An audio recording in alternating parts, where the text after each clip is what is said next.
Croeso sianel Blaid Llwyd.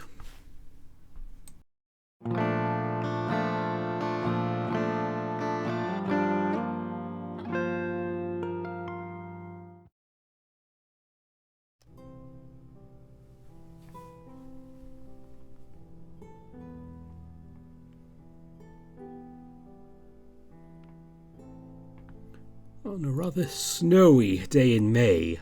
Yes, it is May and there is snow. It seems like a good time to return to Echo because the weather's going to be kind of different there. But it's far more scary in Echo, especially if you remember where we left off.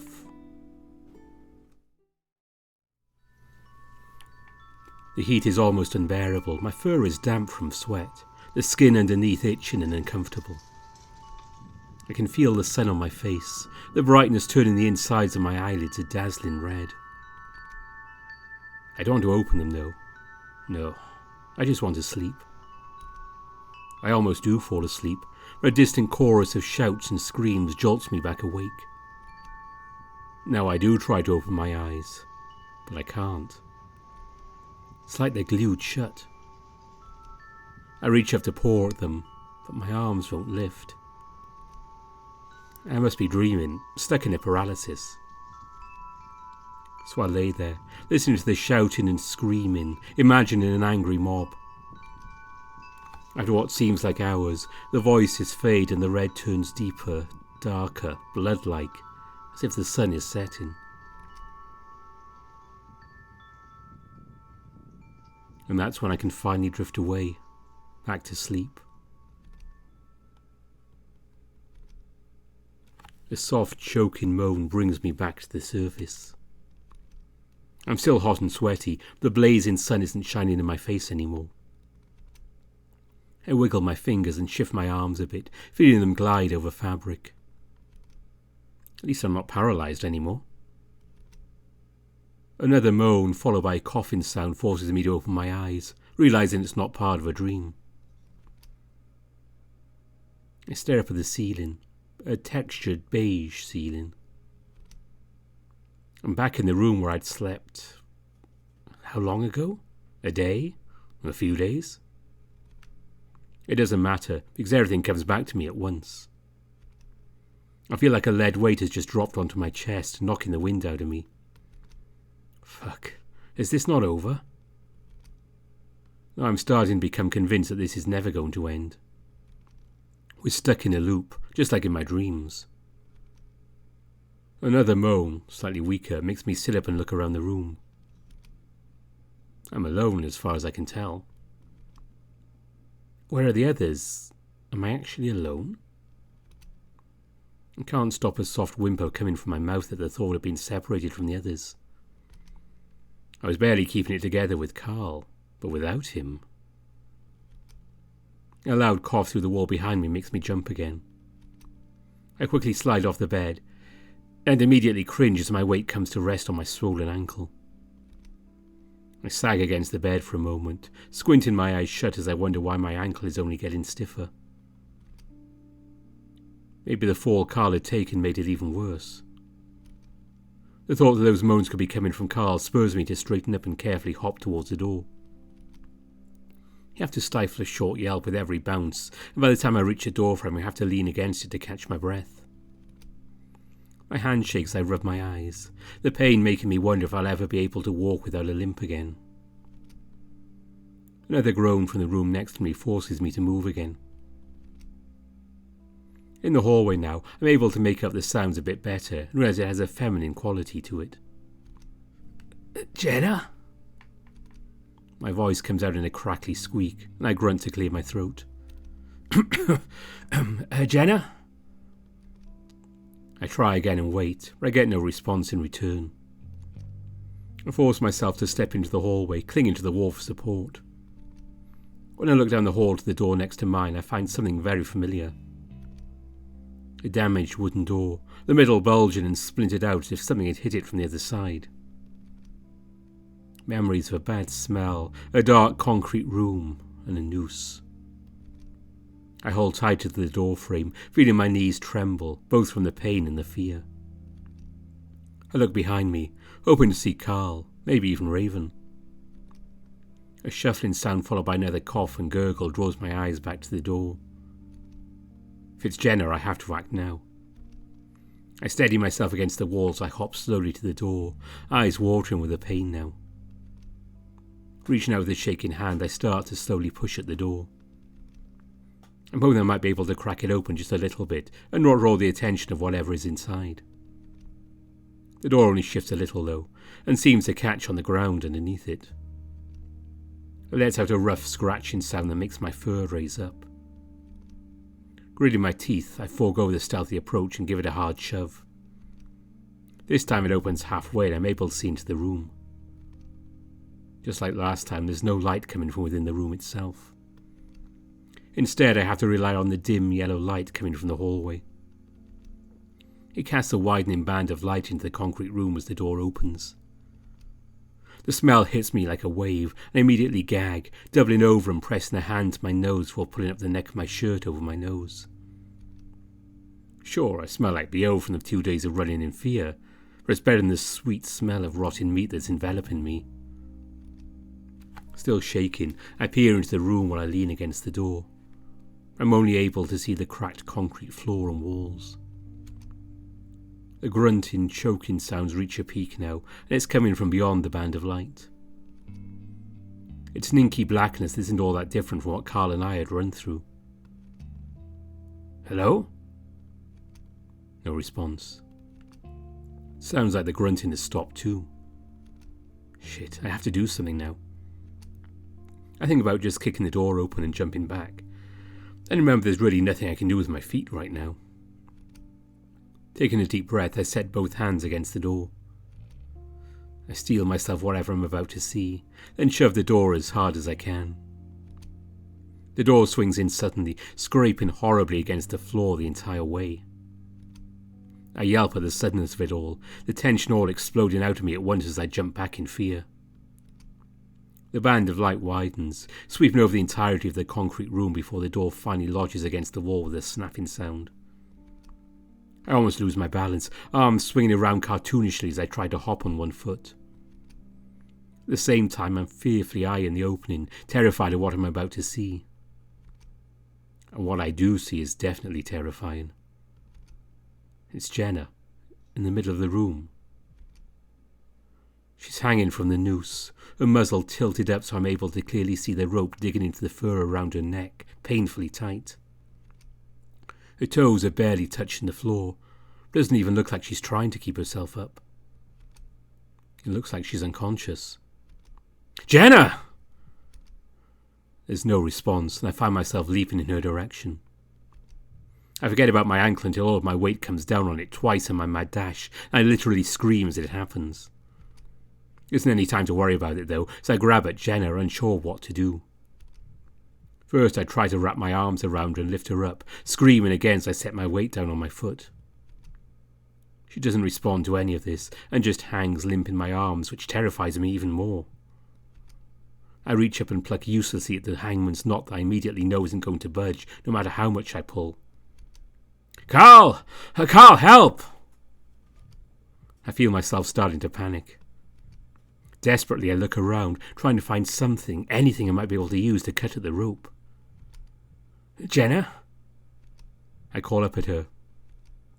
I can't see her eyes from this angle, but I can't feel any movement in her. I try to press my ear against her chest. I'm not sure if I'm doing it in the right spot. I try to quiet my breathing and actually listen, but I still can't hear anything. Shit, Carl!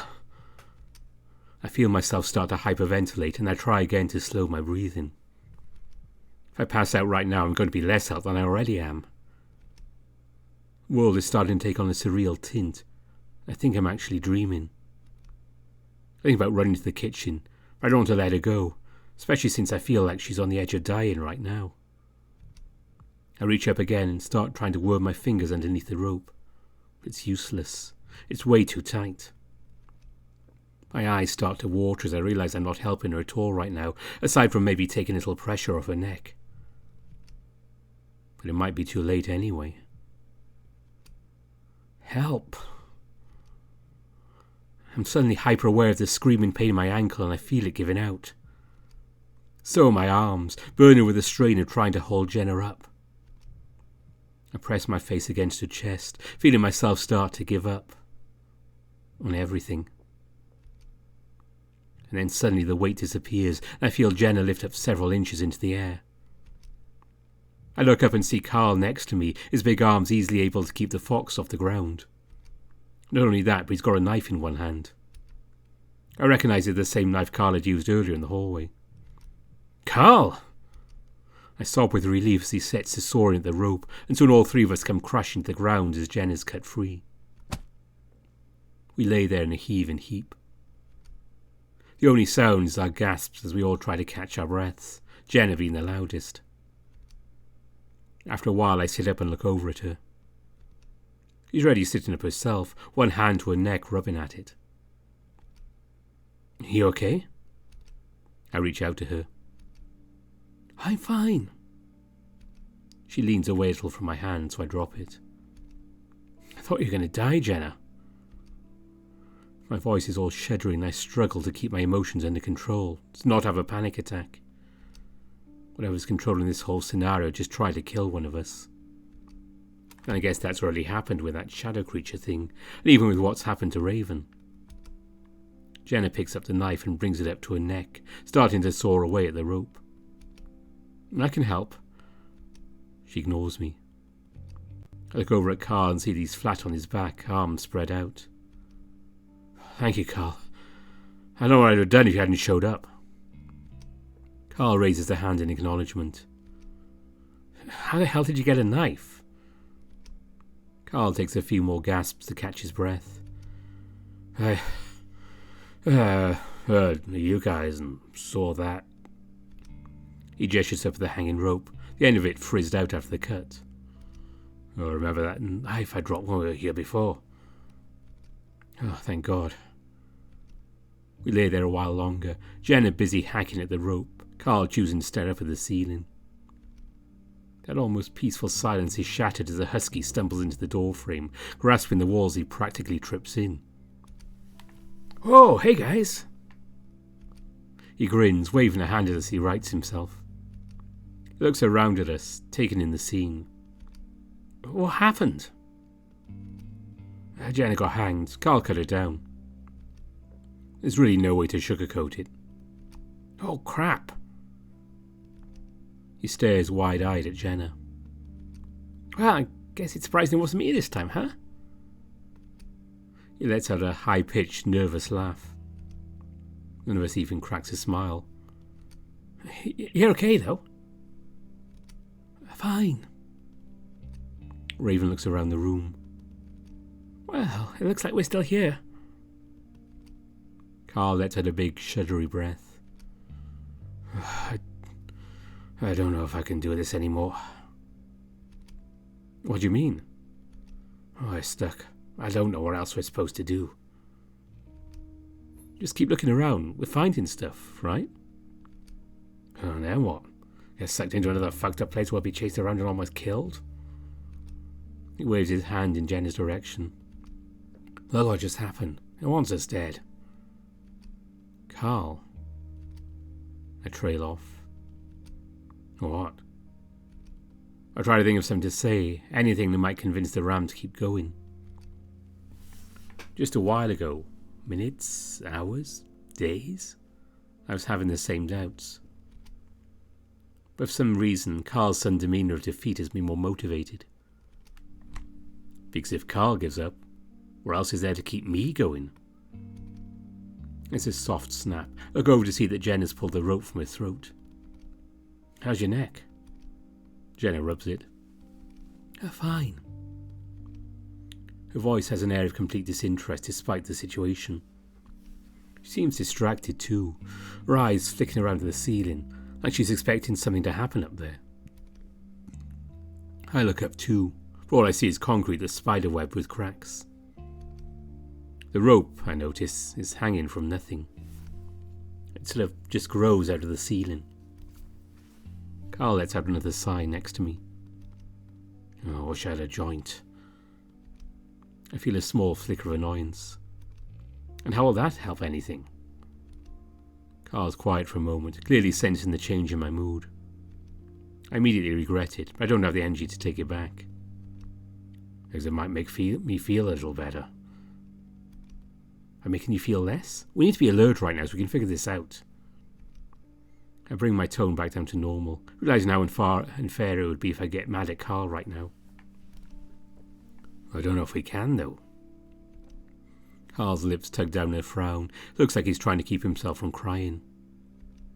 Before I can say anything to comfort him, Jenna speaks up. You will. Her voice is dark, firm, and completely unlike the way Jenna's ever spoken before. We both look at her and she sits there, legs crossed, staring hard at us. Well, at me. Carl sits up. Jenna. Jenna doesn't look at him. Instead, she keeps looking at me. John? Now she does look at Carl. It's out of instinct, her eyes darting to him before looking back at me. I recognise there's an almost unstoppable urge to look the way you hear your name being called. Yeah, we'd suspected and Jen had been acting weird, but to think that she was that consumed by him. Carl glances at me meaningfully. We haven't asked her directly about it yet, so I guess now's the time. Hey, Jenna, you feeling okay? I'm feeling fine. It's just you haven't seemed like yourself for a while now. What do you mean? I look over at Carl as he shifts himself around on the floor. Well, listen, when we first got here, even before then, I was feeling weird. Carl pauses as he seems to be searching for the right words. Sort of like something else had become a part of me. Jenna narrows her eyes at Carl but doesn't say anything. Well, there's another voice in my head almost, and after a while I knew it was that guy, James, in my head. Sounds like you're going crazy. Carl frowns. Maybe. He's making me act different, feel different. It's kind of fucked up, to be honest. Weird. Yeah, weird. It's easy to get him out of my head. Carl points at his horns. Well, now he's not there anymore. Jenna keeps that stern look on her face, frowning at Carl. What are you trying to say? Well, do you know a guy named John? John Bigay? Not really. You keep mentioning him, but no one's told me who he is, aside from the fact he was hanged. I remember the picture I'd taken of John back in Carl's crawl space. My hand feels my phone through my pocket as I almost reach in to pull it out, while remembering that it's dead. It's in some of the pictures with James Hendricks, the founder of the town. Jenna stares at me blankly. James was Carl's ancestor, right? We think that John was your ancestor too. He was a fox and has the same last name. So? So wasn't your family an Echo since the beginning? Yes.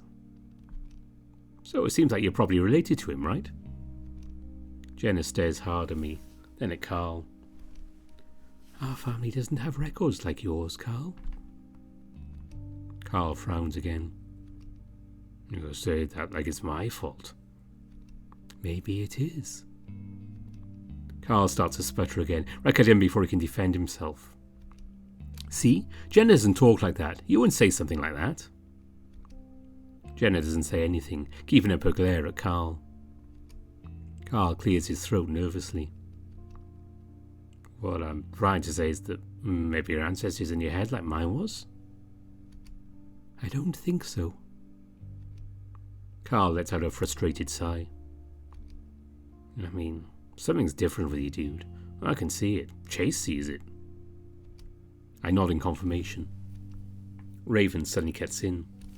I mean, I don't know you that well, but if we're going by how a normal person acts, you're not acting very normal. We're not in a normal situation like that, are we? Carl shakes his head. Oh, I know you can resist it like I did, Jenna. You've always had a really strong mind, way stronger than mine. Carl swallows. So it shouldn't be a problem for you to stop it like I did. Jenna shrugs. Nothing's wrong with me, Carl. We all go quiet then. Besides, isn't this about clearing James' name or whatever? Why are we talking about John? Jenna stares at Carl, eyes moving across his face like she's searching for something.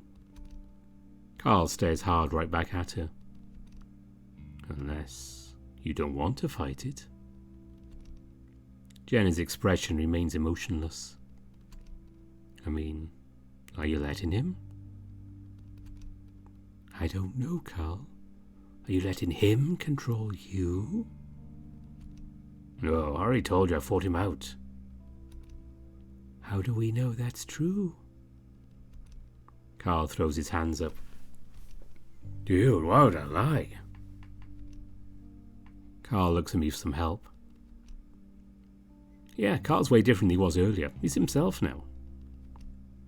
But how do you know that? I don't know what else to say to Jenna to convince her. Of course, I can't be completely sure. The only person that can know is Carl. He says he isn't possessed anymore, and I trust him on that. Jenna, he isn't. I promise. Do you think James kept his promises? Carl and I share a look. Jenna, what do you mean by that? A strange look crosses Jenna's face, breaking out of the stoic detachment she's been portraying for the last however long it's been. It's confused. It's also like she wants to say something with her mouth open. Jenna? She seems to be frozen like that for a moment, or she seems to finally give up, shaking her head. I don't know. She glares at Carl. He blanches defensively. What? You keep acting like this is my fault. Maybe it is. This time Raven cuts in before Carl can say anything. Is James stopping John from saying something?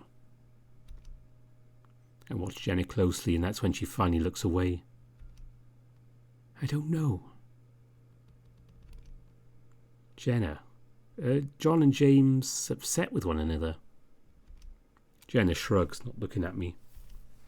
Carl lets out a sigh of frustration. Jenna, we need to figure this out. Listen, I don't know much about these guys, but it sounds like James and John are trying to tell us something. Raven looks back and forth between Carl and Jenna. I'm trying to stop the other one from telling us something. I rub my face with my hands, feeling frustrated, just wishing these two assholes could tell us what it is they want to say. So, they're trying to tell us something about the past, and they both don't want us to know what the other knows. Maybe that's what we're supposed to figure out. So, it's not as simple as just clearing James' name. John has something to say too, and he sure as hell wants us to hear it. I close my eyes. We're stuck in the middle of a possessed ghost fight with each of them trying to tell their version of a story. The whole thing seems ridiculous, insane. We really don't have anything else to go off of. Did you find anything about them in the crawl space? I try to think back. Like I've said, they both got convicted of sodomy. John was hanged and James left to start his ice cream business. So wasn't James hanged too? Was influence in the town? Probably. Well, I can see how that might cause problems between the two of them. I look over at Carl, who's still looking at Jenna. Jenna's picking at the rope in her lap. Hey, did James tell you anything while under his influence? Like, did he say anything? Carl rubs his chin. Not really. Oh, it's weird. I just sort of felt different. I said things I wouldn't normally say, but I guess I never heard any voices. There isn't much more to talk about at this point. That's when the spirits decides to do something else that can help us along somehow. So, what are we supposed to do next exactly? Raven points to the back of the room. Why's the door there? We all look in the direction he's pointing. Sure enough, there is a door there. It's a concrete door practically cut out of the wall. It's featureless aside from a rusty metal handle. What? Was that there before? Oh, I think I'd have seen it the first time I looked in. Jenna stands up, taking a few steps towards the door.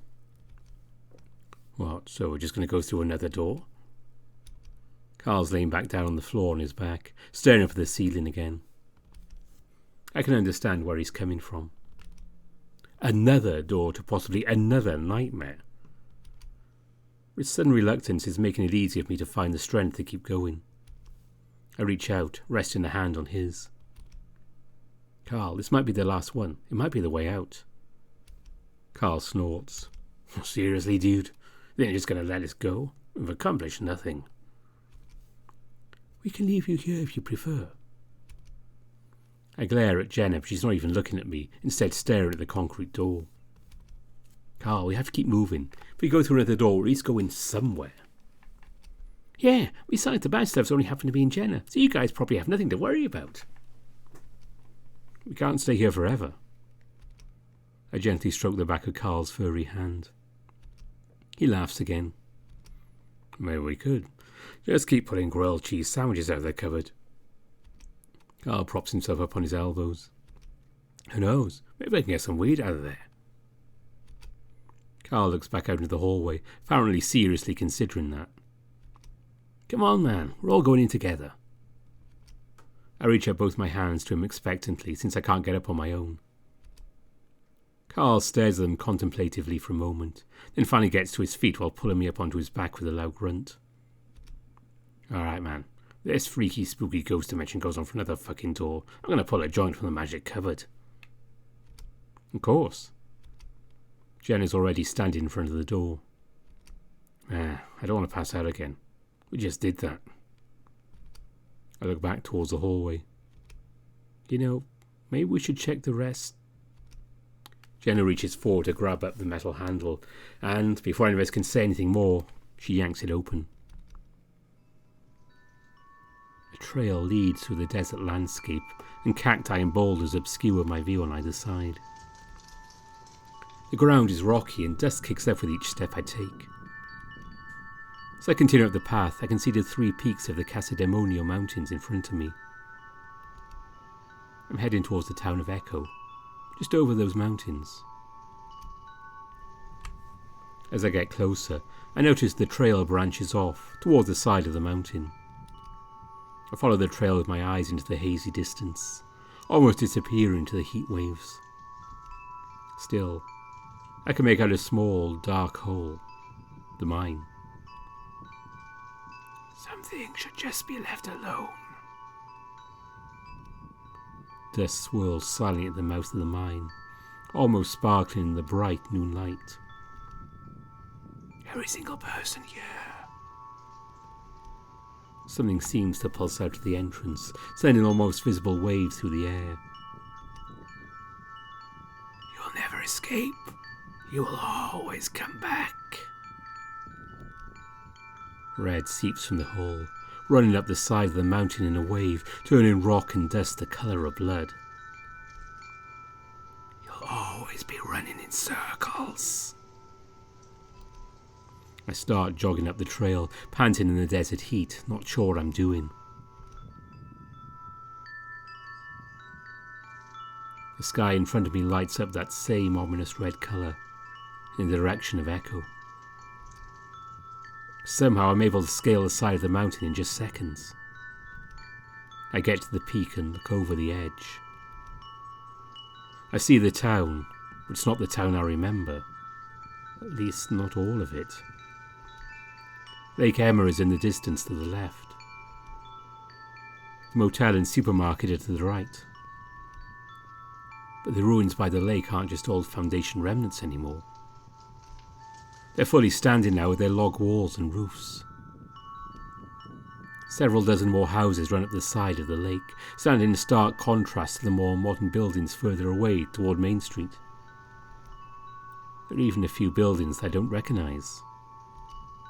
And there, just below me, is Carl's house. For it's different. The mansion is bigger, the walls are a lighter colour. It looks older.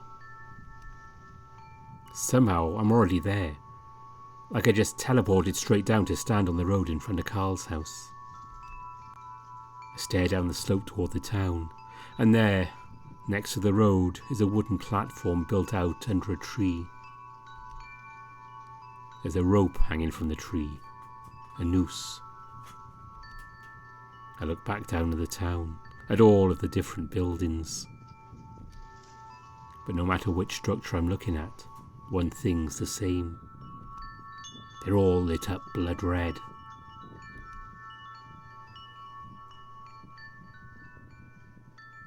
I watch as what looks like spinning blades come slowly into focus above me. I tense up, but only for a moment I realise what it is. A ceiling fan. Wait. A ceiling fan? Isn't that... I sit up quickly, only to immediately swoon as the room starts to spin around me. I grip onto whatever I'm sitting on, and it happens to be soft and smooth. I look down and see them on top of a blue comforter. To my left, Jenna, Raven and Carl are stretched out next to me on a king-size bed. To my right, sunshine streams in from sliding glass doors, outside of which is a massive deck. Past that porch are the mountains and desert of Echo. We're back. Oh my God, we're back! Guys! I shake Carl next to me. He immediately swings a hand to slap at me. By persistence, he's forced to sit up, rubbing the sleep from his eyes. Jenna and Raven stir next to him. What is it? What happened? Guys, we're back. We're in your house, Carl. Carl finally snaps his eyes open at that. Raven sits up next to Carl, and I see him sway with the same dizziness that I'd had earlier. Where are we? My parents' room. Carl's voice is hushed, quiet, as if afraid if he speaks too loudly this will all disappear. Relief like I've never known before flows through my body. Whether or not it was a dream or a hallucination or we were drugged somehow, it doesn't matter. What matters now is that we're home. Well, in Echo at least. I look over at Jenna, hoping to see her back to her old familiar self. But I find her staring around suspiciously, that dark look still in her eyes. Maybe that would take a longer while to wear off? I slowly push myself off the bed, the height of it making it more difficult for my feet to reach the ground. I touch down with my good foot, and I'm a bit surprised when my toes come in contact with the cold, hardwood floor. I thought this room had a carpet the last time I was in here. I look back at Carl and see a confused look on his face, the fur on his brow crinkling up in the bright sunshine. Something's a little off, man. What? Something's wrong. I feel the beginnings of that sinking sensation in my chest again. Why? My parents' room isn't this big. I look around. I guess it looks a bit bigger than usual. The balcony seems to be the right size, though. And the floor. He points at my feet. Where's the carpet? Carl confirms my suspicions. The dread continues to grow in my stomach. Wait, did the carpet out while we were gone? No one responds to that ridiculous idea. Jenna looks at the wall behind the bed and reaches out a hand to touch it tentatively. Carl lets out a loud, almost maniacal laugh. Oh, it's like in a weird dream of my house or something. Carl pushes himself off the bed, his hooves clopping loudly, unnervingly against the hardwood floor that shouldn't exist. Fuck. Yeah, fuck. I can see the same emotions I feel in my chest playing out in Carl's eyes right now. He reaches out to give me some support. Well, maybe there are other people here. Even Raven's cheerful tone is forced and strained. I guess I was expecting we'd end up in another dream world or whatever. But the fact that I'd thought for just a moment that we were back in the real world made this all the more soul-crushing. Feels like those fucking ghosts are toying with us at this point. I take a deep breath, willing myself not to lose it. Not yet, at least. Chase, I'm going to move to the deck. I get a better grip onto Carl's side as he starts to move towards the glass doors, his hooves clopping while I hop along. He stares out, slowly reaching up with a hand to tug at the handle. To my surprise, it opens. I guess I thought it would be the same as the last place we were in, though we'd be locked in or something. I follow Carl as he steps out onto the balcony, taking slow, careful steps, as if afraid the deck may give out. The air is hot and heavy, almost humid. That isn't normal at all in Echo. Sure, it'd get really hot, but it's a desert. Humidity is near non-existent. We reach the railing and stare out to the town below the foothills that Carl's mansion sits on. Taking a soft breath. Just like in the dream I had, the ruins of Echo aren't ruins anymore. Dozens of old-fashioned wooden buildings dot the edge of the lake.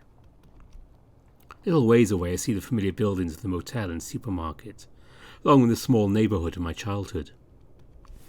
And along Main Street I see a few buildings that I don't recognise.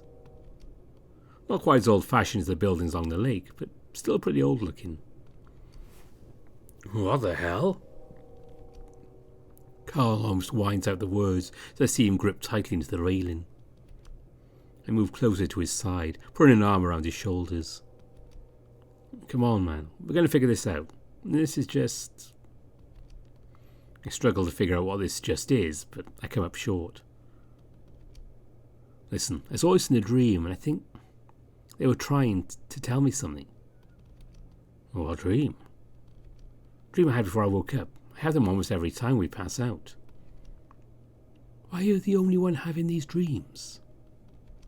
I jump as Janice speaks right behind me. I turn around, finding her eyeing me suspiciously. I don't know. None of you had dreams? I did. Raven pops his head from around the glass doors, still with that bizarrely resilient grin on his face. It's about that black shadow creature thing chasing me to the kitchen. So I guess it's not really useful. What did you see in your dream, Chase? Well, this. I wave my hand out of the alternate reality town. But then the mine too. Like red stuff spread out of it, over the town, and I saw a noose. I instinctively look over the edge of the balcony, down toward where I remember seeing the tree. Carl looks too. What is it? Well, I saw a tree with a noose on it. Carl looks slowly back up at me. Down there? I think so. The look of utter defeat in Carl's face has me hesitating to confirm it. What the fuck? I take a deep breath, trying to put what I feel into words. That dream, the way it zeroed in on the tree. It felt meaningful. I think we need to go to it. Jesus, why? Carl buries his face in his hands. He leans against the railing, shaking his head slowly from side to side. I don't know. I don't know where else to start. This place is massive. So what, they've run another letter there for us to find for some reason? Maybe. Guys. Carl keeps his head in his hands as I turn around. Raven is still standing by the glass door, but he's looking back into the room. Jenna left. What? Sure enough, Jenna is nowhere to be seen. Where did she go? Raven shrugs. Downstairs, I guess. Was she going to the tree? I start to move back into the house, then remember my destroyed ankle. I look back and see that Carl is still slumped against the railing. Carl? He doesn't look up. Carl, we need to keep moving. Finally, the ram pulls his head out of his arms and turns to help me. He gets me into our familiar position with me clinging to his neck while I hop along. I'm relieved he's actually moving. I don't like the dull look in his eyes one bit. Raven, Carl and I head down the hall towards the stairs. Carl's right. It's like a dream of Carl's house. Carl mentions there are a few extra doors, all of which lead into bare, hardwood floor rooms. The ground level of the house, though, looks mostly normal. As we make our way through Carl's sort of home, I realise something. You guys heard the trains while you were on the deck? Well, maybe. Why? I thought I did. Just kind of weird, like, what are those trains doing in the world that isn't really real? Maybe it is real. Maybe. I'm not convinced. As we pass through the living room, I can see that it's set up like it always is, and the kitchen looks to be in order as well. As we step outside, I notice the mansion looks the same for the most part. Not the massive old look it had in my dream. I hop along down the curving driveway from Carl's house like I remember in my dream. How Jenna would be able to find the tree on her own is beyond me. The only indication I'd given her as to where it was a glance over the railing of the deck. It's so fucking close to being real, this place. Yeah. I don't have much else to add, but he's right. It feels so close to being home, but none of it is home. I slow my pace as I turn right at the end of Carl's driveway, practically tugging the ram along. We move a short distance down the road, then move to the edge on the left side of the road. I look down, over the side, onto the rocky, sagebrush-covered slope. And there's Jenna. Somehow she immediately found it on her own. That old and rickety wooden platform sits under the tree. This tree and platform definitely aren't in the real echo. There are a few scant mentions of a hanging tree in my research. If it was still standing, I'd have gone to get some film for my project. That project seems like something I was working on years ago at this point. I carefully start to climb down the slope, clinging to Carl. I'm about to call out to Jenna when I stop cold. As we move to the side, the thick trunk of the tree shifted in my field of view and revealed the noose. Like my dream, the noose isn't empty. Hanging from the noose is a body. From where I'm standing, I can't see exactly what it is. Its back is to us, and all I can make out is a head, hands and feet, and some old-fashioned clothes, overalls and a cotton shirt of some kind. The clothes look worn and old, like they've been sitting out in the elements for years.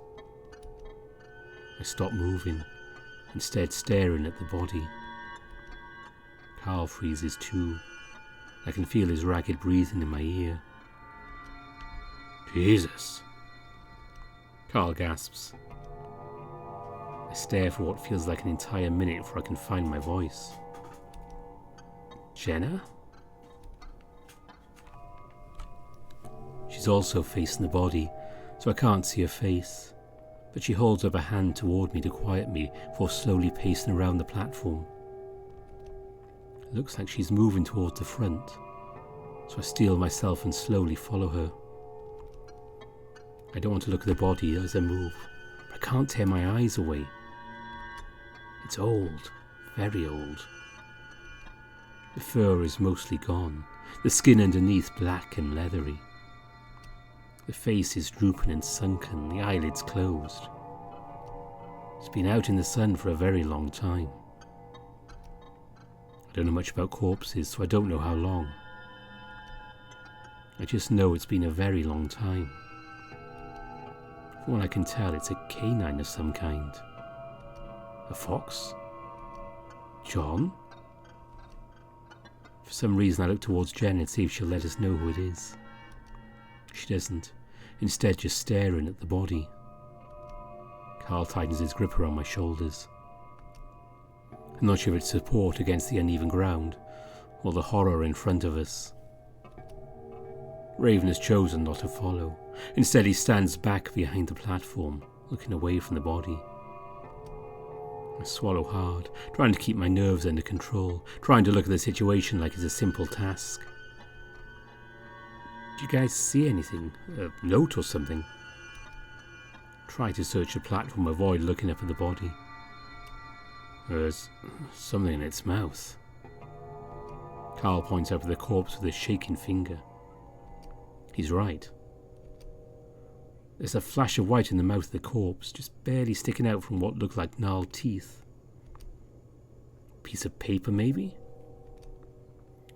I'm surprised at how successful I am at keeping my voice calm. I sort of feel a little numb to all of this now. But I think we both realise at the same time what this means. That we're going to have to actually get that piece of paper. Fuck man, why do we have to do this? Why don't they just tell us what they want us to know? I cling to Carl as much as he's clinging to me, trying to keep him calm. Listen, I'll get it. It's just a body. No, it's not. I think just it is in this fucked up place. Jenna suddenly turns on the two of us, causing us both to flinch back from her. Chase, you need to get it. What? Why? You can't even fucking walk. I can crawl. He had the dream. They want him to be the one to get it. He volunteered anyway. No, that doesn't make sense. It makes perfect sense. Why the hell don't you get it? Carl's adjusted himself, so he's standing halfway in front of me protectively. Because that's what they want. Well, that's bullshit. If you know something, Jenna, why didn't you fucking tell us? Carl's snarling at Jenna now, which is all the more impressive because rams can't snarl. We can't be doing this right now. Here we are in this fucked up dimension in front of a mummified corpse, arguing. I put my hand against Carl's chest.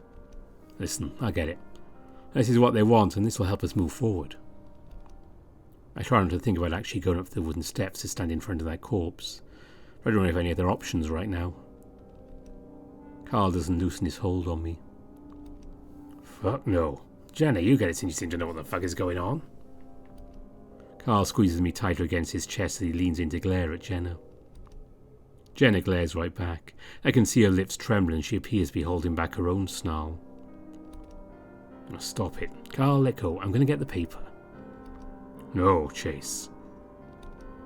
Carl, nothing bad has happened when it comes to getting those stupid pieces of the paper. I'll be fine. Carl looks down at me, his face etched with stubborn resoluteness. It's at least a nice change from the almost dead look I'd seen earlier. He stares at me hard for a good long while, to the point where I almost blush, until finally... Fine, I'm coming up with you. I don't think... Shut up, Jenna. Each word seems to work hard to get itself out of Carl's muzzle. It's okay, let's go. I let Carl hold my hands. We both moved toward the platform over uneven ground. I noticed Raven standing off the side, still facing away from us. I'd have to check on him later. The wood creaks softly under our feet as we make our way up the steps. I focus on my hopping foot, not wanting to look at the body. Once we reach the top, though, I realise I'm going to have to. Leaning heavily against Carl for support, I look up. The corpse's eyes are open now. Two yellow, piercing eyes that are sunk deep into the skull stare back at me.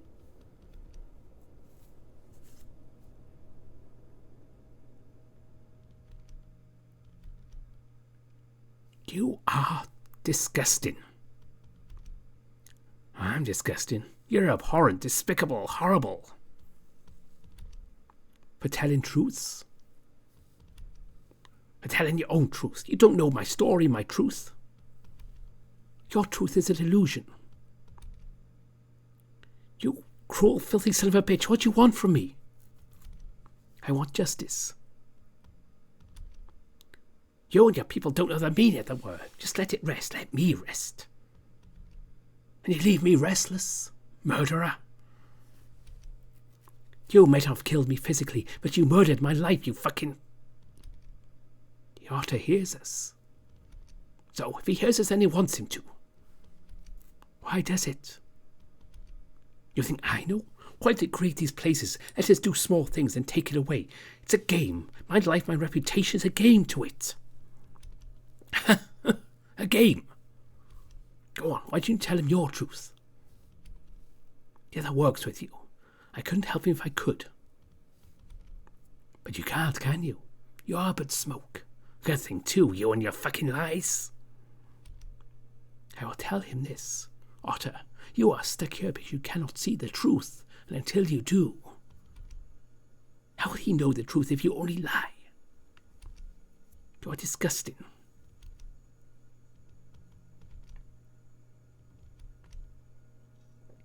I'm 9 or 10. I'm sitting under a tree in the forest.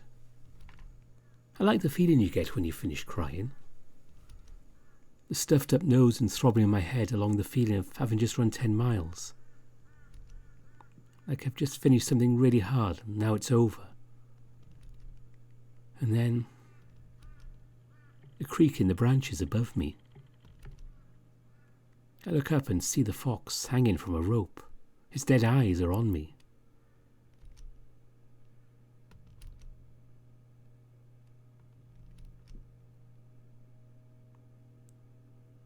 Why don't you get your ass up here and dig it out yourself then? He's awake. Chase? A big hand is cradled below my head as I stare at the horns waving around above my eyes. Between them hangs the fox. Hey, you okay? What happened? I don't know. There were eyes? I stare harder at the fox, but the eyes are closed. Yeah, me too, but you sort of just fell back. I saw I dropped you, and I think you hit your head. That would explain the headache. My head throbs with each heartbeat. Why didn't you grab the letter, Chase? Are you kidding me? I flinch at Carl's loud voice and the spit that flecks my face. He just passed out and that thing had something to do with it. Well, that guy said, dig it out of the fucking mouth if you want to. Dig what out? I crane my head painfully to look at Jenna. She stands in the exact same spot, staring stoically. Raven has moved to stand next to her, but now his eyes are wide, staring at the fox. I turn my head back around toward the hanging fox. That's when I see the letter is gone. Where did it go? I push myself up, cringing as I once again forget about my ankle. Carl hurriedly fusses around me, helping me stand. I keep my eyes on the fox the entire time, but I don't see any signs of life.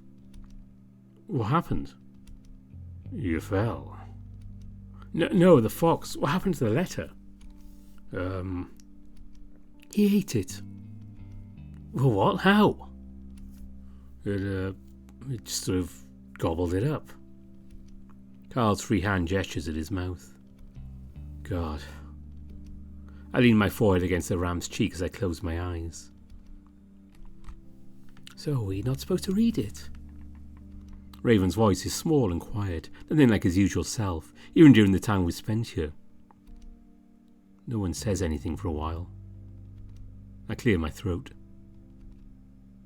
I think I heard John and James while I was out. What did they say? I think John and James, they're influencing some of this. There's something else controlling all of it. How? I don't know, but it's stopping them from telling us what they want to say. Like this is a game for it. I feel Carl shake his head against my head. So what are we supposed to do? Just figure out the game, I guess. They said something about having to see the truth. I'm not exactly sure what that is. Well, the fox just ate our clue. That might have been one of them. James or John? I don't know. Do we just find another one then? I don't say anything because that's when I see the hint of white sticking out from the fox's pocket. I point. What's that? What? That, sticking out of the chest pocket. Huh. Carl moves a little closer, pulling me along tentatively. Raven calls anxiously from behind us. What are you guys doing? Carl's voice gets tighter, more nervous as he reaches out with a shaky hand. I keep my eyes focused on the pocket. I want to look into those eyes if they open again. Carl touches the chest, yanking back his hand once before slowly going in again. Its face turned towards mine, cringing as he tries to look and not look at the same time. He fumbles at the pocket for a moment, the fox swaying just slightly from the ram's poking fingers. Finally, after what seemed like several eternities, Carl manages to get a grip on the note. Once he does, he yanks his hand back, almost hitting the fox's muzzle as he slides the letter free from the pocket. Okay, let's go. Carl gently but quickly guides me down the stairs. Jenna eyes what's in Carl's hand suspiciously. What's that? A little letter or something. Where did you get that? The fox ate it earlier. Saw it sticking out of the pocket. I guess there was another one. Jenna goes quiet and her expression darkens. I'm about to ask her what's wrong, but Carl's already unfolding the paper, swinging the hand holding it to try and make it unfold. I help him out with my own free hand and hold the letter between us. I notice the bottom of the paper has a rough tear, like someone has torn it in half.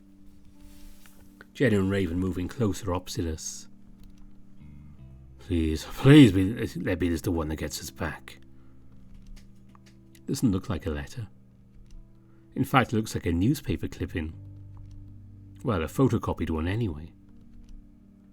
Carl, I think this came from your mom's collection of artifacts. Remember seeing some pages were ripped out of the scrapbooks. Really? Yeah, I thought it was you taking them. Nope. Wonder how long ago this nightmare actually started. Seems it had been setting itself up days before we fell into this place. Well, guess I'll give it a read. Hopefully this is the one. I start with the big bold title.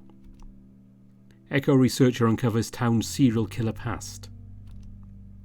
Most might know Tricia Hendricks as CEO of Hen's Ice Cream, but Echo locals will know her to be an avid history buff as well. I just love how it connects to all of us, how it shows that everything has happened for a reason. But even she didn't realise what her research would uncover. According to Hendricks, the town's founder, James, had an affair with another man, and both may have been hiding a dark secret. You never know what you'll find out, but to think that James had a homosexual relationship, and with an alleged serial killer, well, it's really something. According to Hendricks' research, James may have been in a romantic relationship with a native fox by the name of John Begay. Town records indicate that Begay was accused of committing multiple child murders. Hendricks says the crimes were sexual in nature. I reach the bottom of the page where the rough tear begins. Clearly there's more to the article, but... Oh, Jenna! I look up just in time to see a flash of steel before Carl jumps back, pulling me along with him. The knife comes in within inches of Carl's face while piercing into the newspaper clipping we were holding with a smack. What the hell? Jenna! I'm about to ask what she's doing because I think she's attacking the newspaper for some reason. Her intentions become clear as she moves forward towards us with the knife, eyes set on Carl. Jenna, stop! Raven bounces up and down, his hands pulling at his ears. Carl moves back as fast as he can while I limp along. Jenna, what are you doing? Jenna lunges at us, the knife arcing down from above again. This time she's too close and Carl pushes me to the side as he jumps back. I go down on my butt on the rocky ground. Putrid lying beast, where's my letter? I don't know. What did I do? Carl's stuttering, stumbling, eyes wide with terror. Don't even know if he's going to defend himself when Jenna gets to him. With a muffled scream, I push myself onto my feet and hobble after them, each step sending electric lances of pain to the back of my brain. I don't have time to dwell on it though, because that's when Jenna reaches Carl. She grabs one of his horns and yanks him close, Carl swinging his fists wildly in her direction. It's a valiant effort, but Carl's not a fighter, and aside from letting out a few grunts, Jenna isn't affected. She raises the knife just as I reach them. No, stop!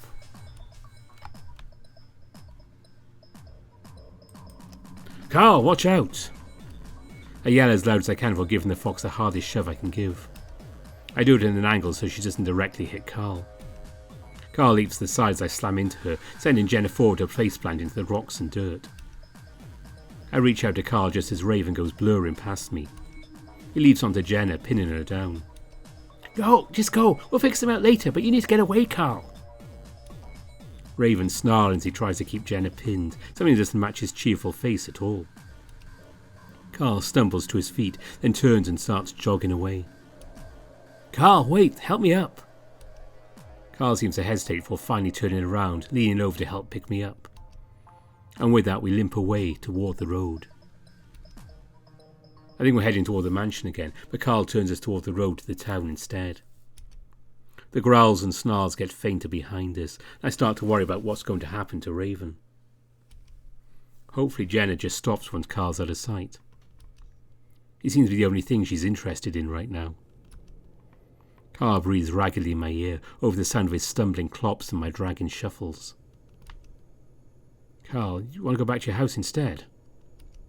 Carl doesn't respond. I look over to him to see him looking straight ahead, eyes fixed on nothing.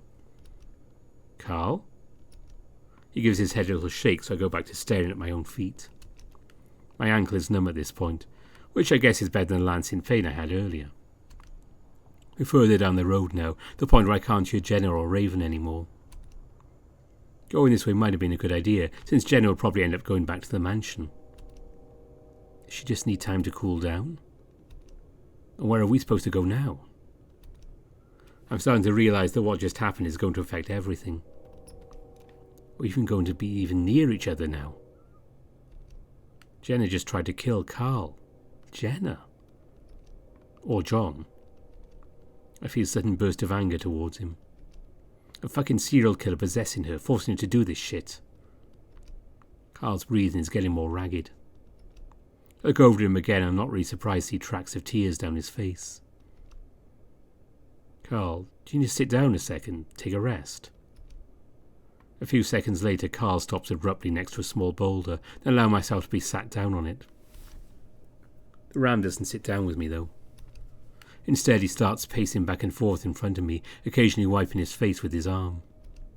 Carl, sit down. I don't know what to do, Chase. Neither do I. Just sit down for a second, Will.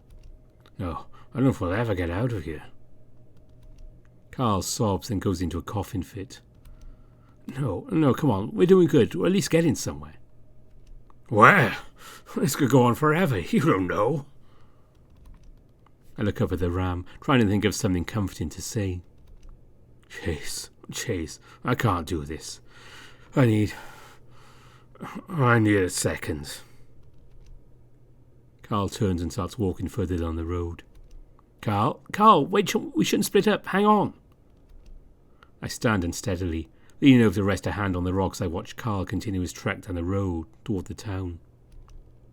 Just wait, I need a moment. I'll be back.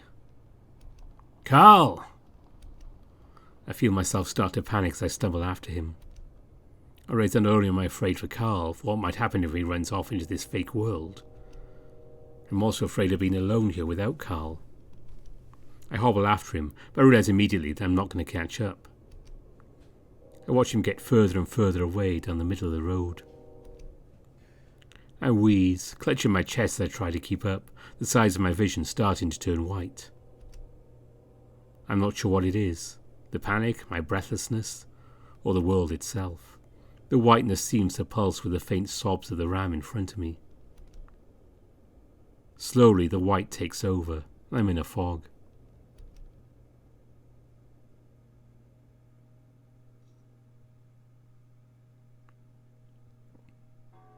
There's a distant, rhythmic pounding that sounds like a gong. Where have I heard it before? I feel a twinge of worry in my chest that I'm going to be late for my next class. Class. Oh, yeah, school. That's a clock tower that chimes every hour. Freezing cold leaks through my fur and stings at my nose. I wring my hands up to over my shoulders, shivering. The ground is covered in snow, even though it never snows here. At least not this much. We had a flurry once a few years ago, and even that was a surprise. But here it is, piled up on the ground. My mind is still catching up to me, feeling as if I've woken up in a dream. Fuck, what happened? Carl.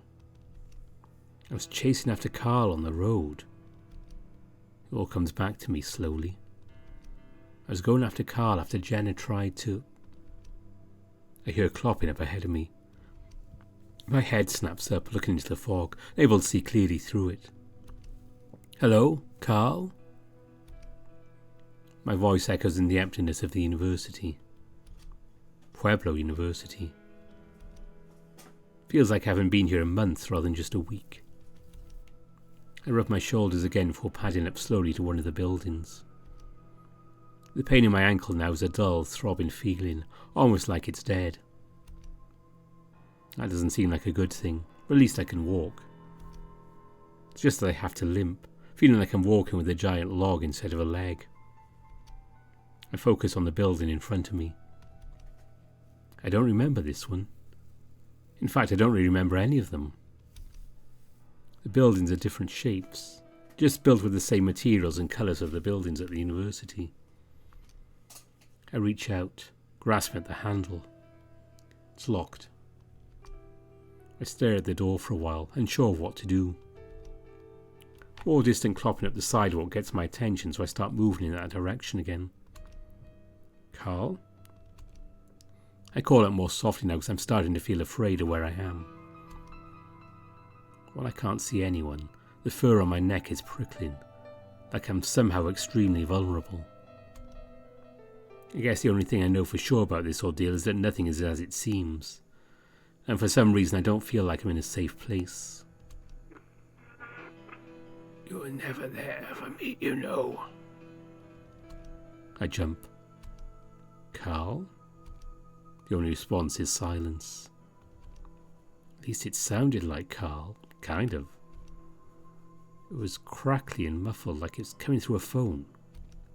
I start to jog up the sidewalk, notice I'm stepping through the snow like it's not really there either. We're not gonna hurt you. The voice comes right over my shoulder and I cringe and let out a yelp, summoning my run to turn and face whatever just whispered into my ear. I stare at nothing. Had that same crackly mechanical sound to it. My fur is now standing up all over my body and over my shoulders again, hugging my chest.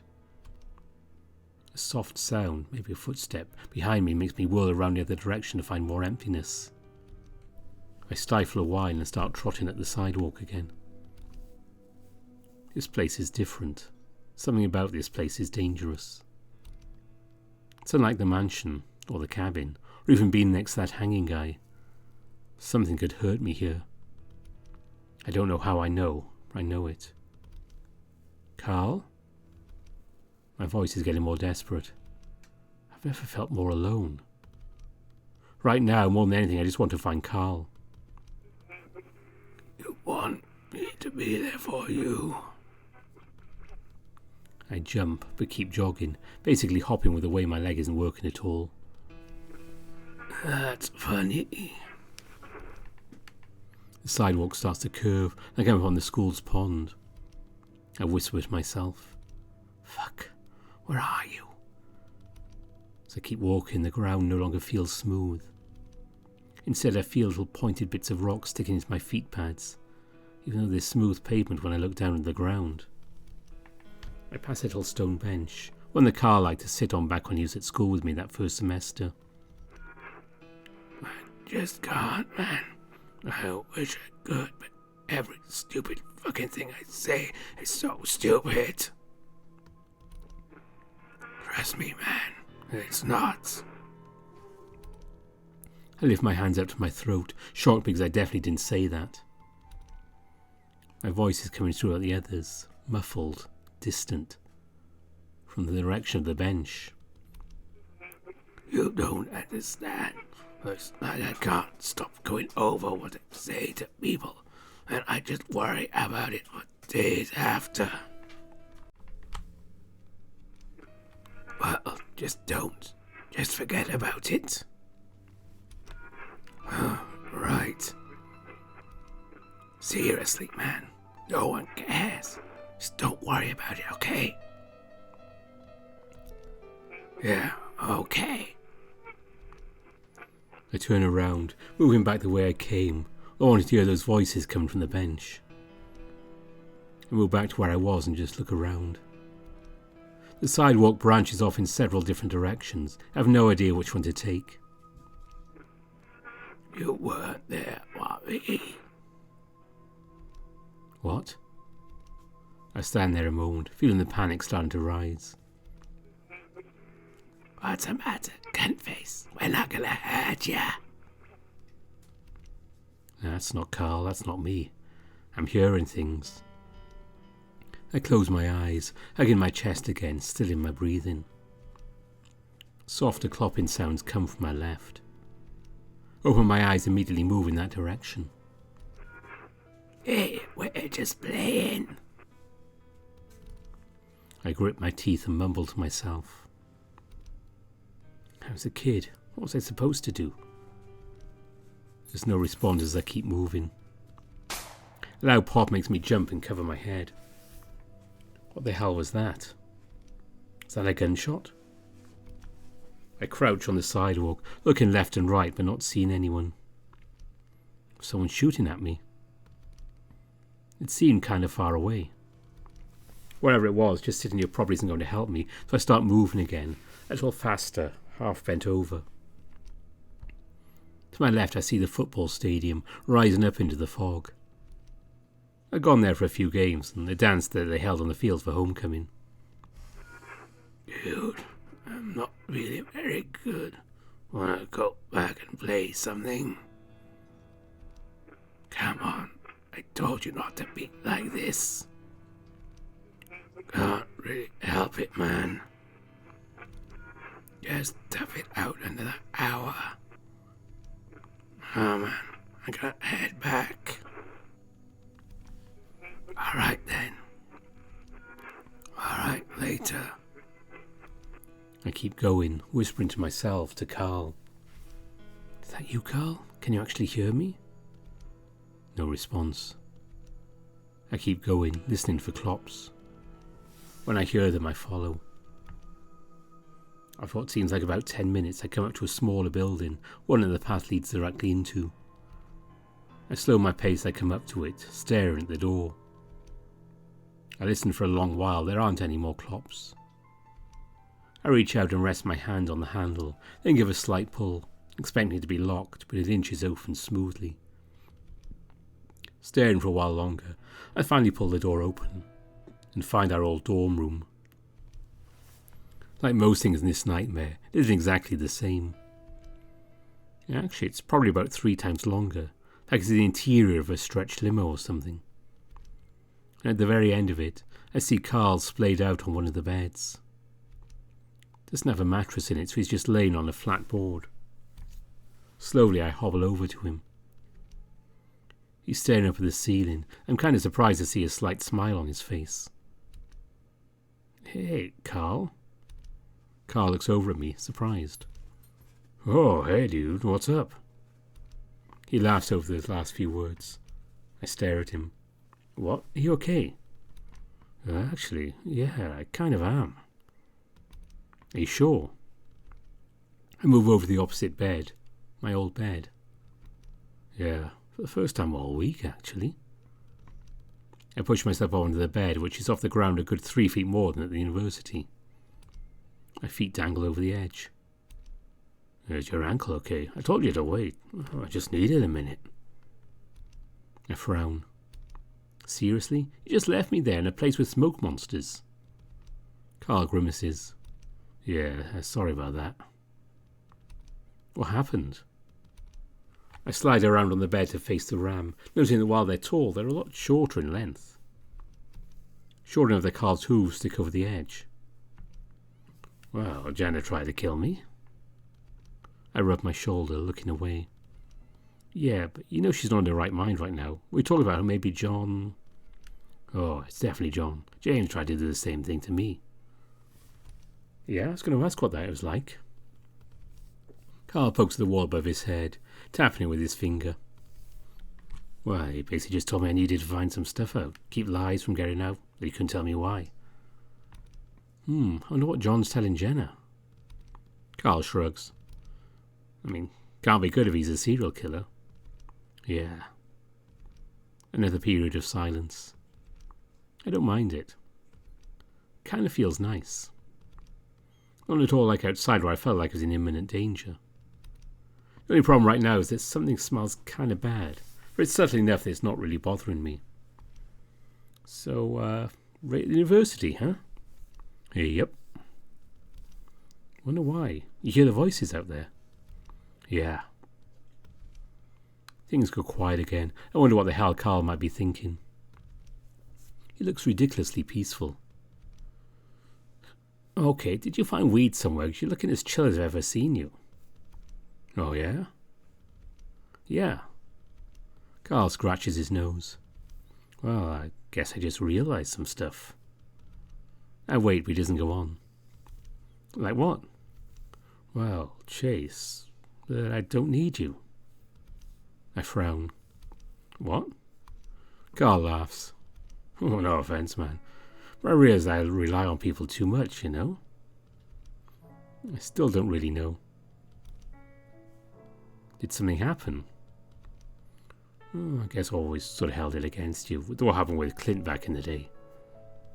Oh, the fight. Yeah, and also some things at college, but then I realize that isn't fair. He pauses, but I don't say anything. I realize I'm really responsible for myself in the end. I need to help myself. That's good. I can't help but wonder if now is the best time for this epiphany Carl is having. But it explains the setting we're in right now. Did he do this with his own mind? Is everything we've been through the result of our own imaginations? Carl sits up suddenly, rubbing the bed. I'm sick of feeling like I have to do something important. I need to be important. He turns on his butt to face me and spreads out his hands. Because I'm not. I'm not important at all. I'm a rich-ass spot little shit and that's about it. Come on, Carl. Oh, no, it's a good thing. I'm happy because I realize I'm okay with that. Carl smirks at me. I want to go to college, but I want to get an art degree. I just want to get some job I can halfway stand and play games in my free time. He stares at me and I stare back. Okay. Carl laughs again. Oh, I know this sounds stupid, but realizing this, it just feels good to feel comfortable in my own skin. I haven't been comfortable for so fucking long. Oh, that's good. I try to smile for the ram. I mean, we need to get out of here if you're going to do anything. Yeah. It's weird that I'm feeling this way right now, but what isn't weird here? Carl reaches out to the wall again, feeling it carefully. Anyway, when I said I didn't need you, it sounded fucked up. I still love you, man. Yeah, I love you too. I need to say it out loud, I guess. I don't need anyone to make me feel okay. I just need to be okay with myself. I guess I am. I give Carl a weak smile, not sure what else to say. It sounds cliche, huh? But it's true. I mean, I'm just happy you're okay. You ran away so suddenly. Oh, another panic attack. Almost as bad as the one I had here. Carl points over the opposite end of the room at a desk. I came back from that stupid dance and had a bunch of homework to that computer programming class my dad made me take. I don't know. Having that bad experience at the dance and trying to figure out programming I didn't fucking understand. Something cracked. Carl looks over at me. When I got back home, things were worse than they'd ever been. Then one time I dropped acid and thought I killed you. I make a face, but Carl waves his hand. Long story. Then I thought that was a sign that maybe you're the one that was holding me together all that time. Carl, I had no idea. Yeah, how are you supposed to know? I didn't say anything, and when you came back to Echo, I thought maybe I could hold myself together with you there. Carl grins. And after this hellscape thing in Jenna, I just got fed up with it, I guess. Carl shrugs. I don't know. I cracked again. It's like I cracked back in place. I just feel okay now. That we're going to get through this. I finally kind of chuckle too. I'm happy for you. I really am. Just wish we could actually get back to Echo so you can feel better there. Carl taps his teeth loudly with his fingers and looks at me. Dude, I think we are. I look at him quizzically. Carl runs a hand over the bed again. I just realized something, looking at this place. Can you see it? I furrow my brows. See what? This place seem familiar at all? Because now I'm seeing something completely different. I squint. No, it looks like the dorm, just a super long version of it. Carl smiles. Ah, man, we're in the diner. What? But I can't go on because as soon as I see the shape of the diner, the dorm room melts away like a mirage. I'm on a table and Carl sits across from me on the opposite table. Oh! Carl's smile stretches into a grin. I guess we see the truth now.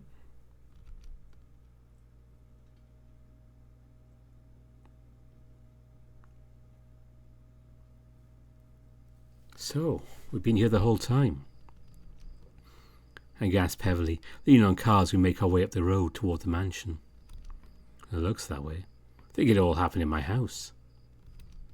I look around me in the darkness of the night. While the surreal feeling of dreaming is gone, I still feel like I'm in some kind of nightmare. Carl tried his phone a second we realized we were back, but it was dead. Here outside, no one is around, though we did see a few bodies in the middle of the road. What the hell is happening? I think everyone's gone crazy. Carl seems to be mostly talking to himself. I remember seeing Janice running through the street just before everything went to shit, and I'm inclined to think he's right. Should we maybe go to Leo's place instead? I don't know. I kind of want to find Raven and Jenna, break them out of this first. I mean, she's still got that knife. Or maybe she's calmed down. Now we can tell them and snap them out of it. Well, you'd think the others would come and find us or something. The fact they haven't. Carl grunts in acknowledgement, but doesn't say anything more. Meanwhile, the mansion looms ominously in front of us, and there's no sign of Raven or Jenna in front. There's the tree where we saw the body hanging, thankfully empty. I vaguely wonder if the newspaper clipping that the corpse ate is still there somehow. As Carl half drags me to the driveway, he hesitates. Well, listen, maybe you should wait out here. I'll wake the others up, and I'll grab the keys and we can drive out to Peyton, get away from all of this. I laugh, despite myself. Yeah, right. I'd everything we've been through. Besides, I saved your ass when John went after you. I might have to do it again. Carl smirks. Yeah, alright, but if he comes at us, why don't you get the hell out of here? Get into your car and go to Peyton. In hindsight, maybe we should have gotten my car from the motel and left that way instead. Carl shrugs. I'll come here anyway. I'm more worried about Raven right now. We're on the steps now, and Carl listens intently, his long ears poking up. It's dead silent. My heart rate starts to pick up as Carl reaches for the door, imagining Jenna and John running out of the darkness, knife in hand. Very slowly, Carl twists the knob and pushes open the door. Thanks to the well-oiled hinges, it makes hardly a sound as it slowly swings open. We're met with darkness, aside from a few LEDs from the TV set. Carl leans close to my ear. Oh, is the power still on? I'm going to try the landline first. I nod as Carl and I step over the foundation into the house. I see that Carl's kitchen looks just like Carl's kitchen. Despite the terrifying atmosphere, there's a relief that comes with knowing that we've broken free of the nightmare, whatever that was. Just then, a distant soft pop echoes from the town. We both look back for a moment. I remember the sound I heard while running through Pueblo. Had someone shot at me? I don't have long to dwell on that as Carl tugs me into the kitchen, purposefully leaving the door open behind us. He's probably more worried about what might be in the house rather than what's far away in the town. The ram reaches the light switch, then thinks better of it. He leaves me to lean against the counter before moving to the phone. I look around, noticing the table is set with a few plates with what looks like squares of drywall on them. In fact, the whole table is covered in dust that probably came from the crawl space. I frown at that before noticing a clear cup on the counter full of some kind of yellow liquid. At the same time, I see a piece of paper laying next to me, standing out on the spotless counter. I reach out, pressing a hand over it and feeling the smooth piece of paper, its size and shape familiar.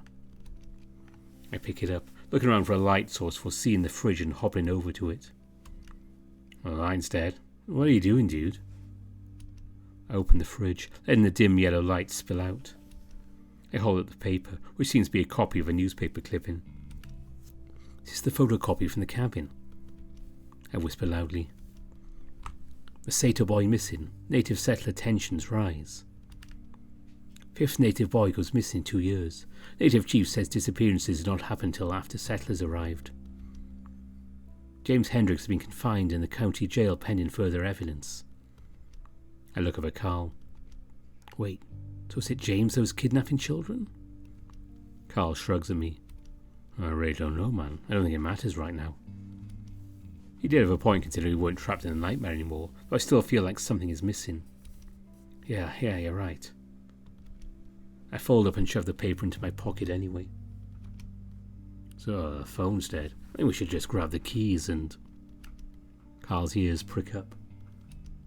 I'd do the same with mine if I could. You hear that? No?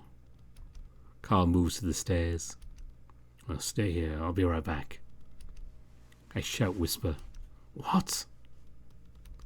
Oh, I'll be right back. I think I hear Raven. I bite my lip. This new boost of confidence that Carl's gotten is great and all, but his hero's complex is about to get him killed. I follow the ram to the top of the stairs, watching him about to start downwards before jabbing him in the back with my knuckles.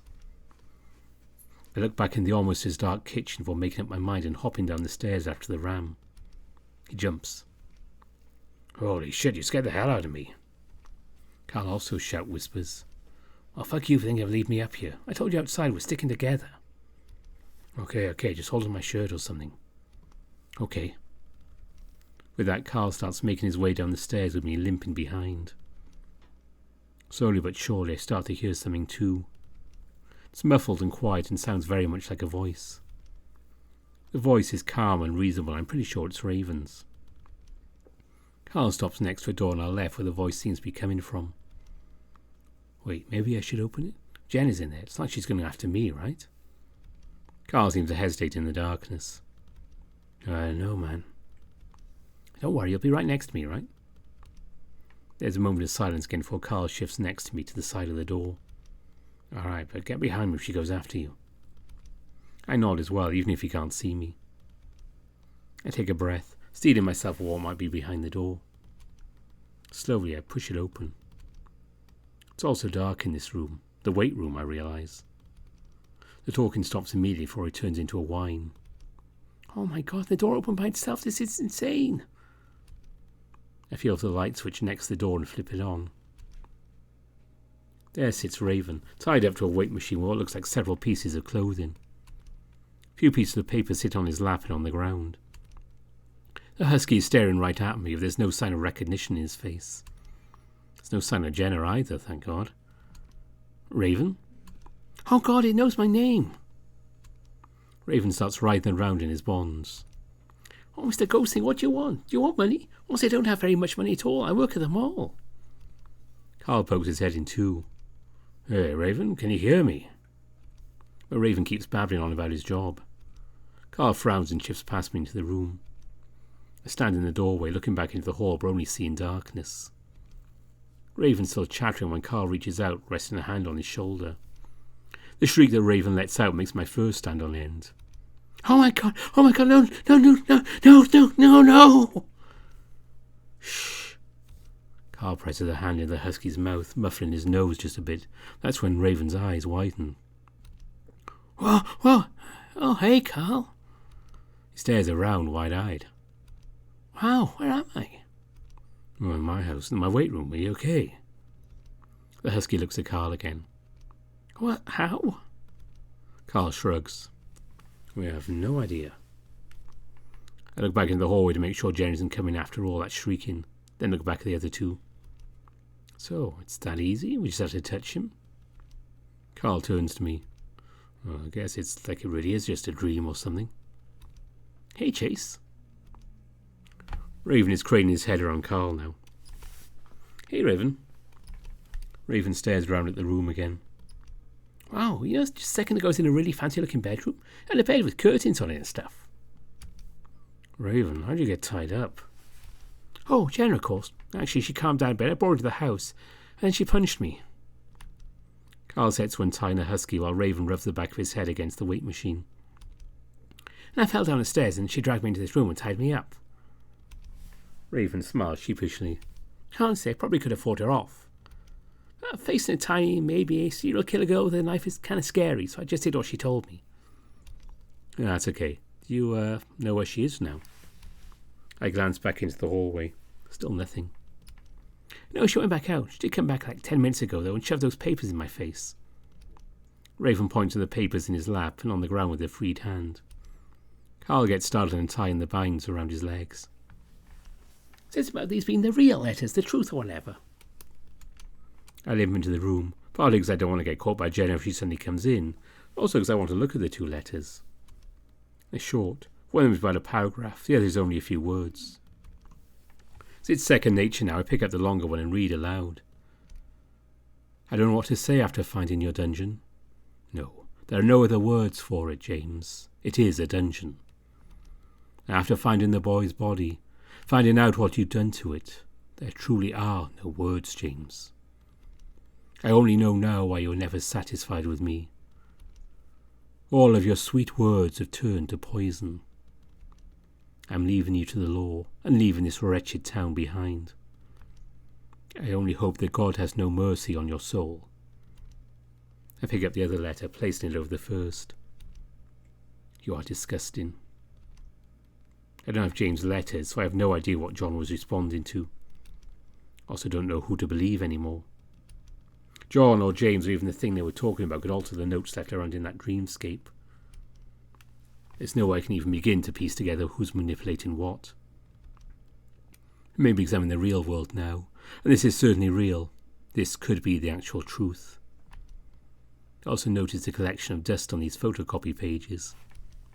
Taken from the scrapbook and stashed somewhere, probably the crawl space considering the state they're in. Is Jenna in the crawl space right now searching for letters? Raven finally pulls his feet out of the ropes, rubbing his arms. He nods at me.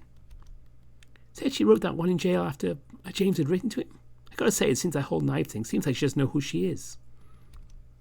I fold up the letters, put them in my pocket with the news article. I mean, she keeps on going about James and letters. Did she say anything else about the letters? Raven frowns, looking at the ceiling. She says about not being able to finish the game because one of them burned and the other got eaten. I put a hand on my pocket. Well, I found the one that burned on the counter upstairs. I don't think it burned, we just saw it burn. I think to the tree outside in front of the house, but Carl shakes his head. Well, it doesn't really matter now we're free of this shit. Let's find the keys and get the hell out. Carl starts on the last restraints around Raven's ankles. I get up and limp to the doorway again, looking out toward the crawl space. In that moment I hear a whisper of movement down the hall. I limp out a bit more, watching as two tall ears slowly materialize out of the darkness. For a moment I see a young male fox in overalls in front of me. But imagery dissolves as Jenna is slowly lit up by the light coming from the weight room. She's covered in the dust from the crawl space. I'm startled but not scared because I know she can't see me. At least, she shouldn't be able to see me, but her piercing eyes are right on me. She can see me. Maybe it's the fact it's not Jenna at all. Maybe it's because she's completely possessed and it's John looking through her eyes. Whatever it is, she can see me. That's clear because she immediately raises her knife and bares her teeth at me. I don't want the others getting caught by her, especially with Raven tied up like that. I need to give Carl or I a chance to attack from behind, depending on if she goes for me or takes a turn into the weight room. She's coming! I back out into the hall and away from Jenna, hoping to give one of us the advantage. She's coming so fast. What, you're on with it with James, huh? Her voice, rough and deep, unlike anything I'd heard from Jenna before. Right then, there's no waking Jenna up from this. It's not Jenna anymore, and John sure as hell isn't waking up. John lunges and I turn and run. The fox doesn't even glance into the weight room as he comes for me. I limp and leap through the darkness, left hand stretched out, desperately feeling for the end of the wall that will signify the stairs. I hear the fox breathing behind me, bumping into the walls. Finally my hand falls through nothing and I turn sharply to run up the stairs. As I stumble upwards, I start to wonder what the hell I'm going to do. I could try and go for a bathroom, lock the door. That doesn't exactly help out Carl. Can't stop thinking about the newspaper clipping that John's hanging corpse ate. If I can get that, get all the pieces that it wants us to get, then maybe I can end whatever this is. My thoughts interrupted as something cold goes down my back, followed by an even colder pain just to the right of my spine. I gasp as if I fall into water but continue upwards. I can hear Carl shouting too at the base of the stairs. There's too much distance between me and him for the round to be of any help. I reached the top of the stairs as a loud thwack sounded to the left of my head as I stumbled into the kitchen. A quick glance over my shoulder and I see John yanking a knife from the wall. Almost sobbing now, I limp my way to the front door, hearing John scream curses at me from behind. While I want Carl's help right now, I also don't want him to catch up. I don't want John turning on him. I struggle with the door for a moment, for some reason trying to push on it rather than pull. It's only a few seconds, but enough for John to gain on me and swing with the knife again as I pull open the door. I scream and duck, hearing the metal clang against the door hinge. I lunge forward out of the door into the cool of the early morning. The sky is as soft blue as dawn breaks. I limp as fast as I can down the steps, down the driveway, toward the slope past the road, but John catches me again as I'm on the road. This time he grabs my shirt, holding on to me. I turn to face him as he draws the knife back for the swing. That moment we go over the slope. Even in my adrenaline-fueled state, the fall is painful. Each time I roll, I can feel the stab of rock sticking into my skin. The final bounce is punctuated with a blinding pain in my forehead as it collides with a small boulder. I shakily get to my feet, looking left and right for the tree, panic until I realise it's right in front of me. I stumble right into it, clinging to it. I scan the dirt. There's nothing. No paper at all. Jenna's getting up, just 5 feet away. I can see blood oozing through several scratches on his body. Knife is still in his hand and he's zeroes in on me again. I cower and move behind the tree, my plan ruined. And that's when my face comes level with a hollow in the tree. Automatically I reach in, feeling around, feeling mostly spider webs and twigs before.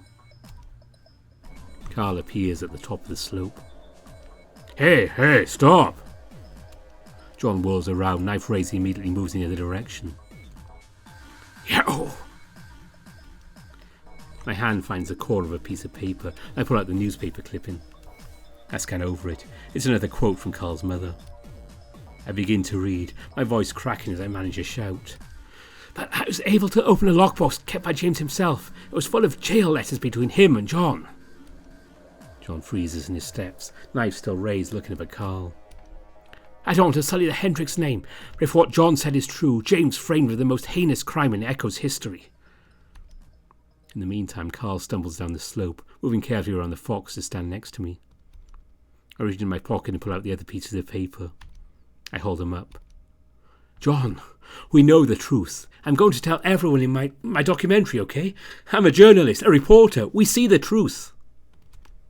John turns towards me, knife slowly lowering. And just like that, it's not John anymore. It's Jenna. The knife clatters to the rocks. Carl reaches out to hold me and I collapse against him, everything numb. Jenna's hands go to her mouth, staring at the knife, staring at me and Carl before she screams. In the distance I can hear sirens.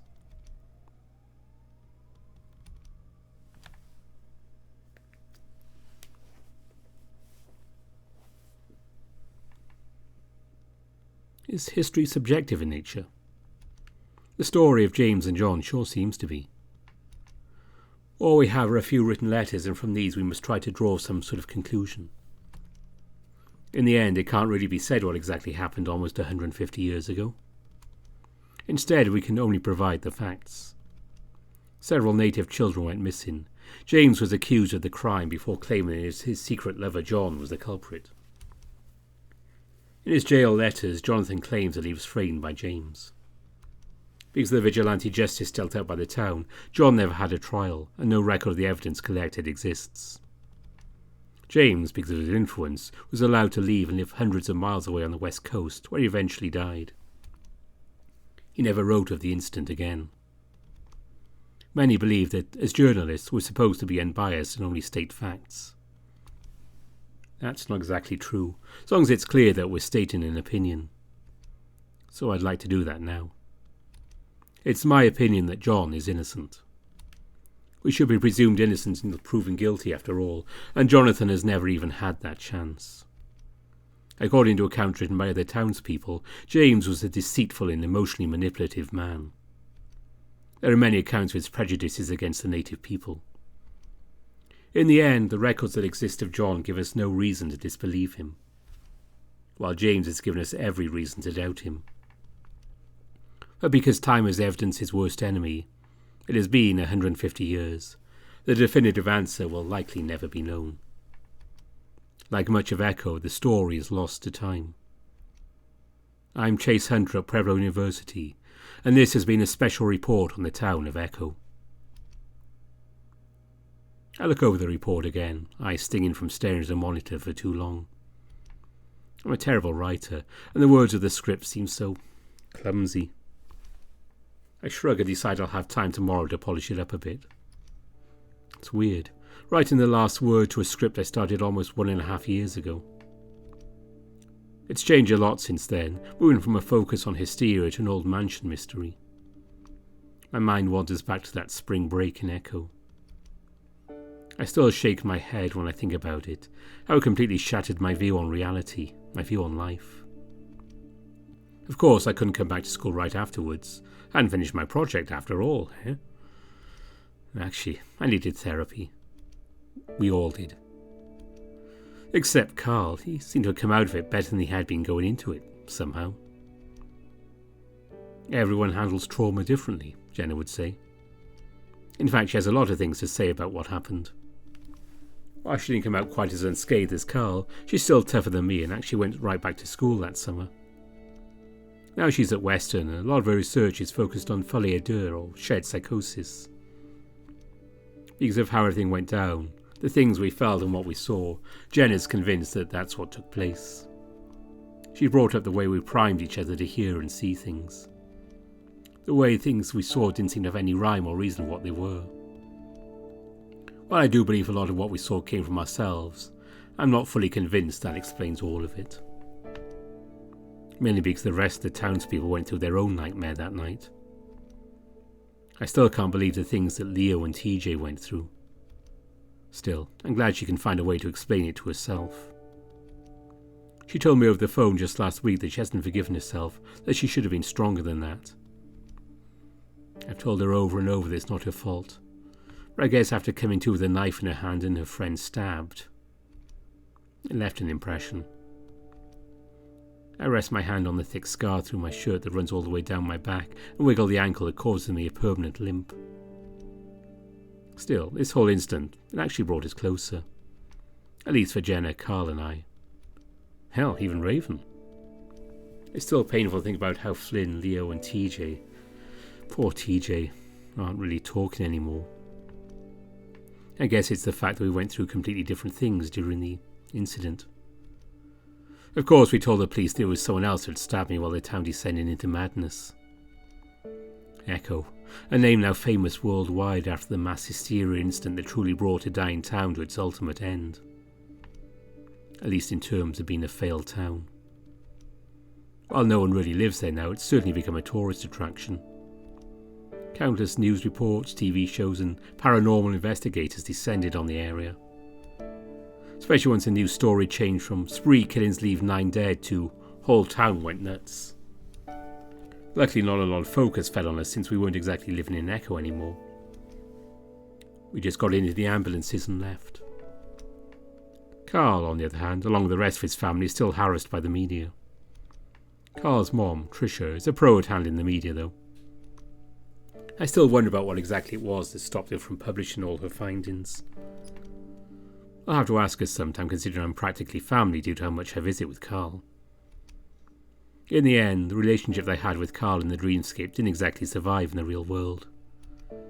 Carl told me he didn't know where he ended and James began, even when he rejected James's influence. You couldn't really trust anything that happened there. But still, he's my best friend and I plan to spend the summer over at his house when I start my next project on Echo. Yeah, I realise that there are a lot more stories to cover over there, and I plan to uncover them. It's almost healing going back now without any fear. My own little therapy. Guess I always end up back there eventually. The sound of clops to my right makes me look up just as the bulky ram fills the frame in the doorway. Carl leans against it, rolling his eyes. Dude, you told me you're going to work on that tomorrow. I smile and rest my chin in my palm. Just to give it a quick once-over before we film. Yeah, sure. Anyway, I'm going to have some pizza. You coming? I'm not really hungry, but taking my mind off Echo for just a little bit sounds good. Carl always cheered me up anyway. I nod over the corner of our dorm room where Carl's papier-mâché sculpture of a tortured-looking bird sits. Then you have to finish that thing by tomorrow. Carl shrugs. Oh, I got like 3 energy drinks in the fridge. Ah, be good. Come on, let's get going. I want to meet Caitlin there too. I get up slowly, stretching out my back. Oh, I see. So I'm just your wingman. Carl smirks. Oh, not like that, dude. I just like hanging out with her. Now let's go. Carl hangs on the frame, starting to swing himself out into the hall. Hey, Carl. Carl rebounds back into the room, leaning in towards me. Yo? Thanks for being my friend. I don't know if it's all the reminiscing about what happened the spring before last. I'm still not over what happened, but Carl seems to understand. He smiles and reaches out a big hand toward me, which I grasp. Of course, man. You need to talk or something. I'm here. Do you want to talk right now? I shake my head quickly. Nah, I'm good. Just wanted to say it. Carl smiles. Well, thanks for saying it. Now let's go. Carl again swings on the frame out into the hall. There's some loud clopping, for I hear him shouting at someone and giving what sounds like a high five. I smile to myself as I look at the document on the screen one last time, before closing the laptop and following Carl out into the hallway.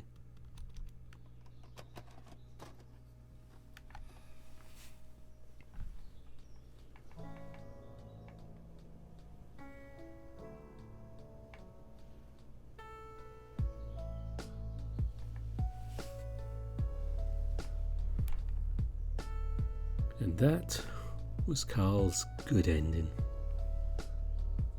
I hope you enjoyed Carl's route. I'd say at some point we may one day cover all the bad endings. I'm really not sure about that. But for now we're going to take a bit of a break from Echo, and sometime probably towards the end of the summer or so, and we'll be starting up with Flynn's route in Echo. And once we've done that, we'll be moving on to Jenna. We'll be finishing off Echo with Jenna's route there. So it's probably going to be sometime next year before we finally finish this whole VN. And I do hope you're enjoying this one, because I don't normally do all the routes. But for Echo, I decided to make an exception. And as the credits roll here, as always, thanks to all my donors on Ko-fi and Patreon. You're very much appreciated. And my top patrons are Burnt Toast, Kartek, Kopas Visser, Besuksu, Lark Huskerton, Bastian, Brian Hall, Gunnar Muller, Tiger Cub, Ida Corval, Anubis Silverwind, Brandon Bradford, Dissonance, Riz, Spiderling, Kopi, Sindri Dragowolf, Marcus, Evan King, and Molly. Also a special mention to Howley and the Echo team for actually doing this and giving me something to do. But there may be a little extra video in the week, just as something special from Arches. But we will next weekend definitely, assuming everything works to plan, maybe, possibly, that's what the schedule says, be doing Far Beyond the World. Yes, Far Beyond the World, I'm pretty sure it must have rained, is on the schedule for next weekend. So it'll probably be out late Saturday, early Sunday, depending on your time zone. So I hope you'll enjoy that one as well. But until then, bye for now.